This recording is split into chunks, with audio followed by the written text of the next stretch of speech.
3장 12절에서 13절입니다. 다 함께 합독하시겠습니다. 그때 발라덴의 아들 바벨론의 왕 브로닥 발라단이 히스기야가 병들었다 함을 듣고 편지와 예물을 그에게 보낸지라. 히스기야가 사자들의 말을 듣고 자기 보물고에 금은과 향품과 보배로운 기름과 그의 군기고와 창고의 모든 것을 다 사자들에게 보였는데 왕궁과 그의 나라 안에 있는 모든 것 중에서 히스기야가 그에게 보이지 것이 없더라. 목사님께서 나와서 말씀 주시겠습니다.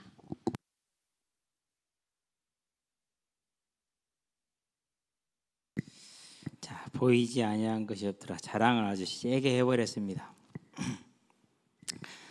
그래서 그냥 교만이다 이렇게 쓸게요.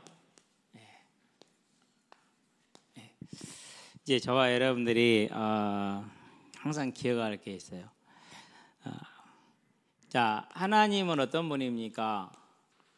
하나님은 창조주이십니다. 여러분이 창조란 단어가 얼마나 위대한 단어인지요. 아무것도 없는데 만들어내시잖아요. 마술은요, 이미 있는 것을 이렇게 기술적으로 잘 이렇게 표현을 해내는 게 마술이거든요. 근데 창조는 그런 게 아니에요. 무에서 유가 나오는 게 창조예요. 그러면 그분의 능력과 권능과 그것은 신성은 우리 상상하기 어려운 거잖아요. 자, 그렇기 때문에 그분 것은 모든 것을 주관하는 절대 주관자이십니다. 그러니까 한마디로 표현하면 왕입니다. 저와 여러분의 삶에 하나님이 왕 되게 하면은요, 그 사람처럼 지혜 있고 그 사람처럼 강한 사람이 없어요. 저와 여러분 지혜와 강한 사람들이 되기를 바랍니다. 근데 지혜가 없고 약한 사람들은요, 자기가 왕된 것처럼 해가지고 막 폼 잡고 다니고 막 문신하고 문신 보여주고 다니고 말아 나 강하다.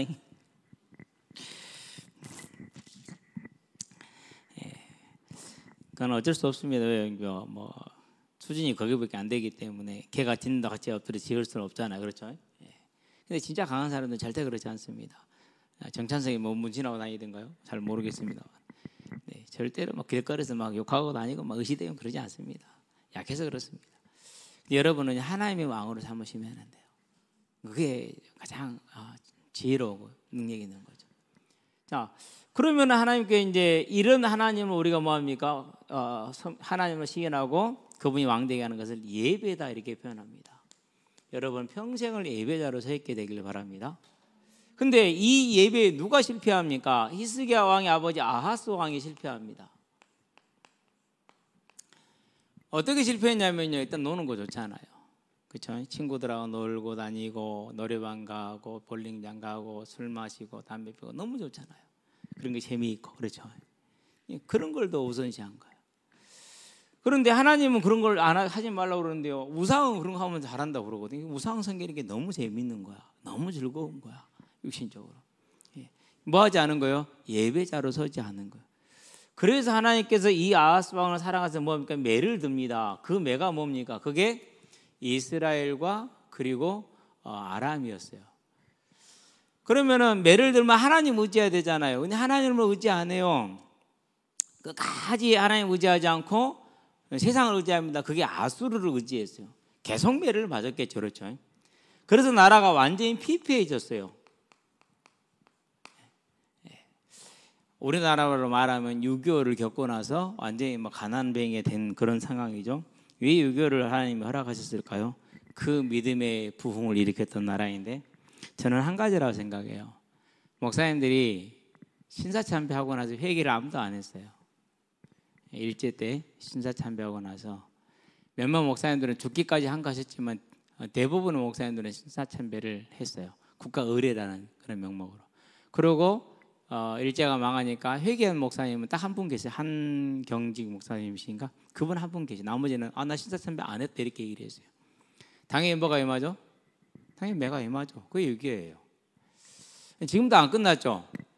아직도 안 끝났어요. 우리는 아직 거기에 대해서 회개를 공식적으로 하지 않았어요. 이게 작은 일이 아니란 말이에요. 그래서 하나님이 나라가 이때 뭐가 된 겁니까? 이제 히스기야 왕이 됐어요. 근데 히스기야 왕이 조금 눈치가 있었어. 다른 말로 표현하면 믿음이 있었던 거야. 그래가지고 뭐 했느냐? 모든 걸 개혁했어. 다른 말 표현하면 우상을 없앤 거야. 그리고 예배를 회복한 거야. 저와 여러분들도 언제나 이런 삶을 살게 되길 바랍니다. 그래서 하나님께서 열왕기 하에 보니까 18장 7절에 뭘 주셨더라? 하나님이 형통함을 주셨더라 그랬어요. 형통하게 됐어요. 그러니까 또 히스기야 왕이 이 형통을 받은 게 뭔 거예요? 내가 좀 능력이 있나 봐. 난 좀 괜찮은가 봐 생각을 한 거야. 교만해졌나 봐요. 그래서 이제 뭐가 임합니까? 하나님이 징계가 임했어요. 그게 아수르가 쳐들어온 거예요. 그래서 나라가 또 거의 뭐 괴멸에 망할 정도가 됐어요. 자, 징계가 임했다는 말은 무슨 말입니까? 징계가 임했다는 말은 뭐 하라는 소리예요? 회개하라는 뜻이잖아요. 그렇죠? 우상을 버리라는 말입니다. 자, 그러면 회개만 하면은 전쟁은 어떻게 되는 거죠? 끝나는 거잖아요. 하나님의 자녀가 됐다라는 것은요, 저와 여러분들이 예배자로 서 있으면은요, 그 어떤 문제도 문제가 안 되는 걸 말하는 거예요. 비록 육신의 눈으로 볼 때 나라는 완전히 망한 것 같아. 그래도 회개만 하면 돼요. 근데 히스기야 왕이 회개를 한 게 아니라 뭐 했느냐? 불신앙을 합니다. 그 불신앙이 뭡니까? 그게 항복하는 거예요. 그리고 애굽을 의지하는 거예요. 다음 주에 또 나올 겁니다, 이 내용은. 그러니까 뭐합니까? 또 매가 옵니다. 매를 또 맞습니다. 그게 2차입니다. 자, 애굽을 의지했는데 애굽이 도와줄 수가 없습니다. 그렇죠? 이미 나라는 망했습니다. 두 번째 매를 맞으니까 해볼 방법이 없어요. 그래서 이걸 완전히 고립무원이 됐어요. 어쩔 수 없이 이제 회개를 합니다. 그게 열왕기하 18장에 보면은 29절 30절에 뭐라고 말합니까? 랍사게가 하는 말이죠. 이렇게 말합니다. 왕의 말이 너희는 히스기야에게 속지 말라. 그가 너희를 내 손에서 즉 아수르의 손에서 건져내지 못하리라. 또한 히스기야가 너희에게 여호와를 의뢰하라 함을 듣지 말라. 그가 이르기를 여호와께서 반드시 우리를 건지실지라 이 성읍이 아수르 왕의 손에 함락되지 아니하게 하시리라 할지라도 너희는 히스기야의 말을 듣지 말라. 이제 회개를 한 겁니다. 히스기야 왕이 회개를 한 거예요. 이제 그렇게 회개하니까 하나님께서 뭐 하셨습니까? 이제 하나님께서 히스기야 왕에게 이 징계를 해제를 합니다. 그래서 이제 복을 주셨죠. 정말 어마어마한 복을 얻었습니다. 일단은 죽음이라는 질병에서 해방이 됐죠. 15년을 더 연장을 받았죠. 근데 그 중요한 게죠. 15년 살면 그 다음 어떻게 되죠? 죽는다는 소리잖아요. 근데 그걸 생각을 안 한 거야. 그게 뭐예요? 그러니까 사람이 그 베드로서 2장에 나와 있는 것처럼 뭐 같아요? 이성 없는 짐승 같아. 그 믿음 좋은 히스기야 왕인데, 그죠? 우리가 그렇다는 소리입니다. 그런 다음에 전쟁에 승리했습니다. 막대한 재물을 얻었습니다. 이 승리로 말미암아서 18만 5천 명이 신던 옷만 걷어보세요. 도대체 얼마나 되겠어요? 그들이 신고 있던 신발 가죽으로 만들었겠죠? 그거 걷어보세요. 타고 온 말, 끌고 온 우양들, 가지고 온 식량들, 무기들, 금은 보화들, 그리고 텐트 같은 것들, 이건 뭐 상상을 초월하는 양입니다. 이 18만 5천 명이 완벽하게 하나도 상한 것 없어. 그대로 거기다 들고 있던 칼, 창, 활, 화살, 어마어마한 무기들, 뭐 병거, 아주 그냥 이루 말할 수 없었어요. 일거의 유다가 동방의 최고의 강국이 돼버렸어요. 일거에. 로또를 맞았는데 그냥 뭐 1, 200억짜리 맞은 게 아닙니다. 몇 조 원짜리를 맞아본 겁니다. 그냥 막 4천억, 3천억도 아닌데 몇 조 원짜리를 맞은 거예요. 몇십조 원짜리, 몇백조 원짜리를 맞아버렸어요. 그런 격입니다 지금. 거기다 뭐까지 얻었습니까? 아들까지 얻었습니다. 그러니까 수많은 나라에서 역대하에 보니까 32장 23절에 32, 23 뒤집어 놓으면 되죠. 32장 23절에 보니까 수많은 나라에서 보물을 가지고 옵니다. 히스기야 왕 짱, 히스기야 왕 만세 하면서. 자, 이 정도 되면 어떻게 됩니까? 이제 모든 사람들이 여러분들한테 야 이렇게 하면 어떻게 되죠? 길만 나가면 길이 막혀. 막 여러분들 때문에 막 유명인이라서 내가 좀 잘났나 보다 하는 생각 들겠어요? 안 들겠어요? 안 들면은 그 사람은요 병원 가봐야 돼. 그런 생각이 나는 안 들 것 같다. 빨리 병원 가시게 되길 바랍니다. 들 것 같다. 약간은 좀 지각이 있는 겁니다. 저는 확실합니다. 듭니다. 그래가지고 어떻게 됐느냐. 5번째, 다시 교만이 옵니다. 교만이 왔어요. 성경은 증거합니다. 역대하 32장 25절에 교만해졌다라고 말합니다. 그 교만이 뭡니까? 열왕기하 오늘 읽어봤죠? 12장 아니 20장이죠. 12절에서 13절입니다. 자랑한 겁니다. 봐라, 보물, 군기, 군인, 하여튼 뭐 다 자랑한 겁니다. 자랑해 자랑질이 이런 거 뭐라 그럴까? 우리가 이제 덕질이라고 그럽니까? 돈 자랑하고 다니고 완전히 하자. 그래서 하나님이 역대하에 보니까 32장에서 뭐 하셨더라고 그렇게 얘기합니까? 이제 히스기야를 뭐 하셨더라? 실험하셨더라라고 말했어요. 32장 31절. 근데 실험했는데 그 시험에 딸락 넘어간 겁니다, 이제. 그래서 하나님께서 뭐 합니까? 이제 이 징계 교만에 대해 하나님이 싫어하시죠. 자, 그럼 우리는 여기서 뭘 보는 겁니까? 저와 여러분들도 뭐 할 수 있다라는 거예요? 언제든지 교만해질 수 있다라는 거예요. 자, 그럼 히스기야 왕이 언제 겸손했습니까? 문제가 있을 때는 겸손했어요. 문제가 있을 때. 그럼 하나님이 저와 여러분들의 문제를 주십니까? 안 주십니까? 줍니다. 마태복음입니다. 28장입니다. 30절입니다. 우리 한번 찾아볼까요? 마태복음 뭐 28장이요? 11장이지. 11장. 마태복음 11장 다 폈는가요? 11장 28절은 알아. 근데 그 다음 2절은 몰라.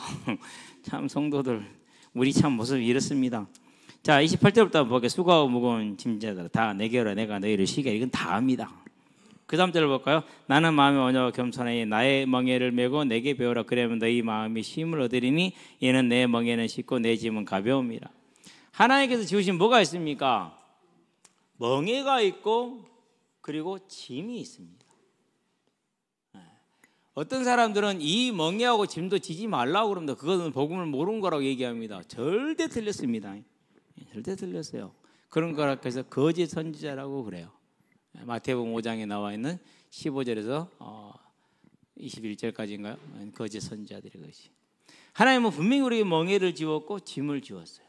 자, 그러면은 이 짐과 멍에는 뭘 뜻하는 겁니까?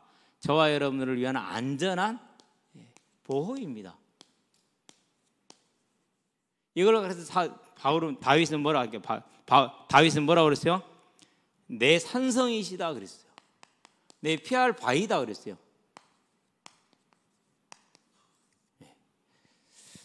자, 그래서 바울은 뭐 했습니까? 고린도서에 보니까 12장에서 7절 사단의 가시를 자기에게 주었다. 왜? 교만하지 않게 하기 위해서. 10절에 뭐라고 했습니까? 그래서 나는 그리스도를 위해서 연약한 것과 능력이 뭡니까? 능력으로 알잖아요. 능력을 받는다라는 거. 핍박과 곤고를 기뻐한다 그랬어요. 하나님 내게 준 멍에와 짐을 기뻐하는 겁니다. 그러면 멍에는 저와 여러분의 삶에서 있는 경제라든가 안 그러면은 건강이라든가 이런 것들을 멍에라고 그럽니다. 안 그러면은 뭐 여러 가지 등등이 있겠죠. 네. 지금 여러분에게 뭐가 있습니까? 이제 학교라는 게 있죠. 학교라는 게. 학교 가니까 공부해야 되잖아요. 시험 봐야 되잖아요. 그렇죠? 중간고사 끝나서 좋죠? 기말고사 끝나서 다음 중간고사 기다리고 있어요. 준비하세요. 고등학교 끝나면 좋을 것 같아요. 제가 이제 뒤에 앉은 나이한테 물어봐. 대학 가면은요 훨씬 더 이제 현실적인 문제, 왜 취직을 하느냐 못하느냐의 결론이. 그럼 이제 그렇게 해서 그러면요 그 앞에 있는 나는 김영선 선생님한테 물어봐. 대학 졸업하니까 어쩌냐고. 그러면 이제 김영선 선생님은 나한테 물어보는데 결혼 이제 나 어른 되면 어떠냐고. 그때에 비해서 훨씬 많은 짐이 멍에가 지워집니다. 어쩔 때는요 여러분이 이제 중계 교회에서 직분을 맡게 되잖아요. 그러면요 교회 성도가 다 멍에일 수도 있고 짐일 수도 있고 그래요. 네. 지금은 뭔 얘기인지 모르죠. 그렇죠? 나중에 이제 알게 돼요. 그것이 갈수록 많아져요. 왜? 이제 힘이 생겼거든요. 질만하거든요.